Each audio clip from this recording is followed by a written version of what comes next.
Critic's Notebook, Garry Marshall leaves a legacy of star grooming and storytelling.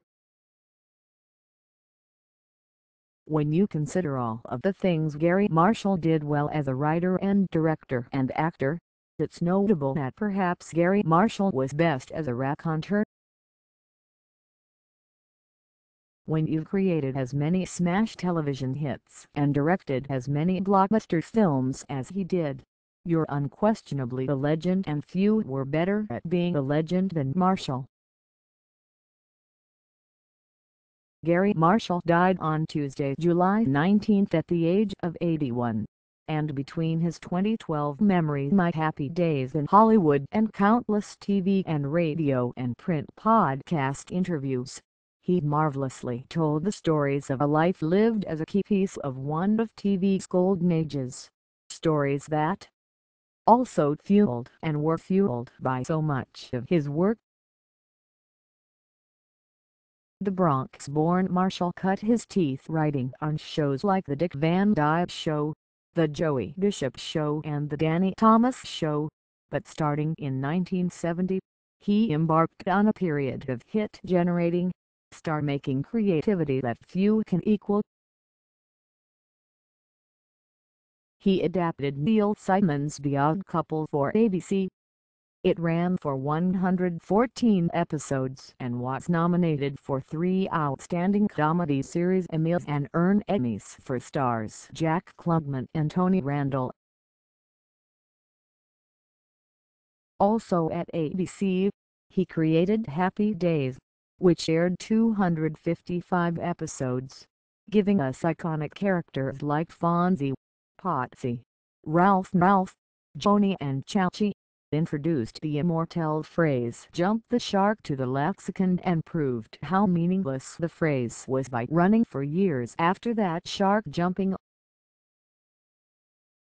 From Happy Days, he spun off Laverne and Shirley, which only ran a relatively meager 178 episodes and made a start of Marshall's sister Penny. Then Happy Days begot Mork and Mindy, which ran 91 episodes and helped turn Robin Williams into an entertainment supernova. Marshall's marvelously cast shows made unknowns into stars and gave established actors the best parts of their careers. The Marshall shows, particularly Happy Days and its offshoots, were nostalgic and warm in the best way possible, and they were broad in the best way possible.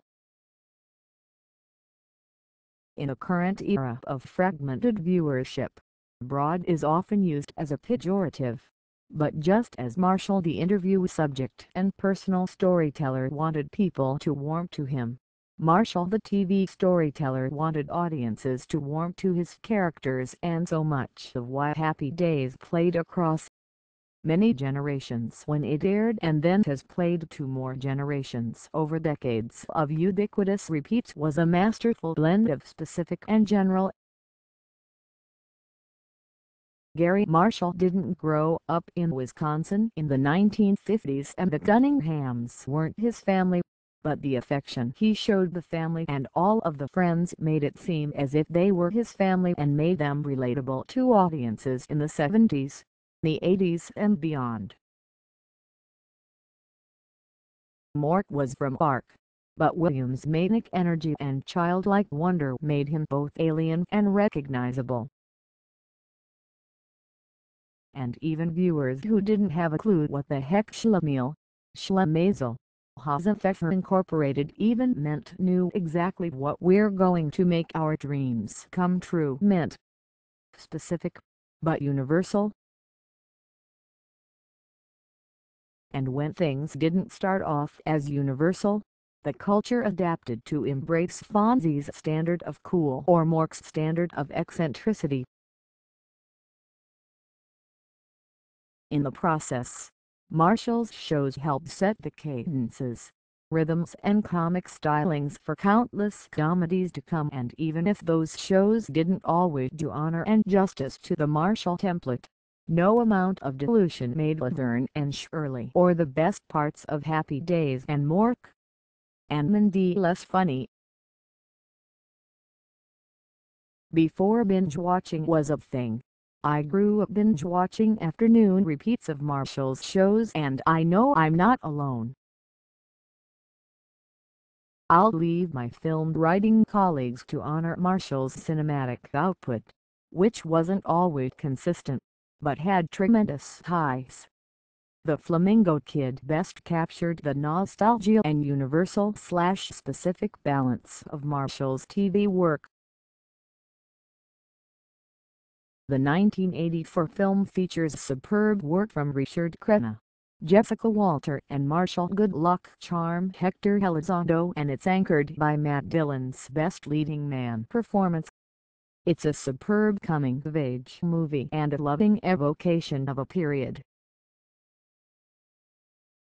With his distinctive accent, Marshall became a voice-acting favorite, and he proved himself an always welcome character acting presence, from Murphy Brown to Louis to A League of Their Own to, best of all, Lost in America. It's a tremendous legacy.